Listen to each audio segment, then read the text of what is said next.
महज 3 साल के फिल्मी कैरियर में 19 से अधिक सुपरहिट फिल्में दे चुकी डॉल सी दिखने वाली विलक्षण सुंदरता की स्वामिनी दिव्या भारती अपनी समकालीन सफल अभिनेत्रियों को पीछे ढकेलते हुए उस समय इंडस्ट्री के टॉप और नामचीन एक्टर्स के साथ काम करके अपनी करियर की टॉप ऊंचाइयों पर पहुंचकर मात्र 19 साल की एज में फिल्म क्रिटिक्स, फिल्म पंडितों को चौंका दिया था और दर्शकों को अपनी अदायगी और सुंदरता से मंत्रमुग्ध कर दिया था।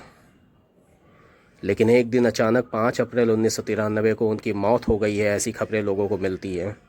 जाहिर सी बात है, कोई मानने को तैयार नहीं था कि इतनी अल्पायु में वो स्वर्ग सिधा सकती हैं।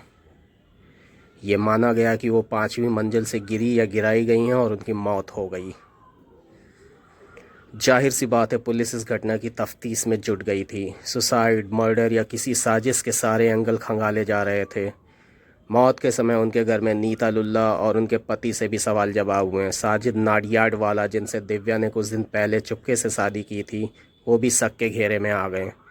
यहाँ तक कि उस समय की टॉप अभिनेत्रियों से भी पूछताछ की गई कि कहीं दिव्या की प्रसिद्धि को देखते हुए किसी अभिनेत्री ने उनकी साजिशन हत्या तो न करवा दी गई हो। और अंडरवर्ल्ड के एंगल भी खंगाले जा रहे थे, क्योंकि उन्हीं दिनों ये हवा तेज़ हो रही थी कि फिल्मों में अंडरवर्ल्ड का पैसा लग रहा है। लेकिन दोस्तों, ये सब मिथ्या साबित हुआ, क्योंकि होनी बलवान होती है और कमल के फूल के जैसी खिलखिलाती दिव्या और मखमली और तरासे हुए जिस्म की मल्लिका की हादसे में जान चली गई थी। दिव्या के वर्सोवा वाले तुलसी अपार्टमेंट में, जहाँ पे वो 5वीं मंजिल में रहती थी, उस शाम नीता लुल्ला और उनके हस्बैंड श्याम लुल्ला आए हुए थे। वो दिव्या की अपकमिंग फिल्म जो गोविंदा के साथ होने वाली थी, जिसका नाम आंदोलन था, उसकी ड्रेस डिज़ाइनिंग के सिलसिले में वो दिव्या से मिलने आई थी। सभी लोग ड्रिंक्स कर रहे थे। दिव्या की डोमेस्टिक हेल्प अमृता किचन में सबके लिए स्नैक्स प्रिपेयर कर रही थी। चुलबुली दिव्या भी उस समय चहलकदमी करते हुए बालकनी की मुंडेर पर अपना कूल्हा टिकाते हुए, हाथ खोलते हुए, अपने शरीर को आधा झुकाए हुए बात कर रही थी। फिर अचानक बात करते करते उन्होंने टर्न ले लिया और उसी टर्न लेने के चक्कर में उनका नियंत्रण खोया और वो सीधे नीचे जा गिरी। और उस दिन संयोग देखिए, नीचे वहाँ पे कार पार्क्स हुआ करती थी और ग्रिल लगी होती थी नीचे, लेकिन उस दिन ऐसा कुछ नहीं था। कोई कार नहीं पार्क थी और उनके फ्लैट के नीचे ग्रिल भी नहीं थी।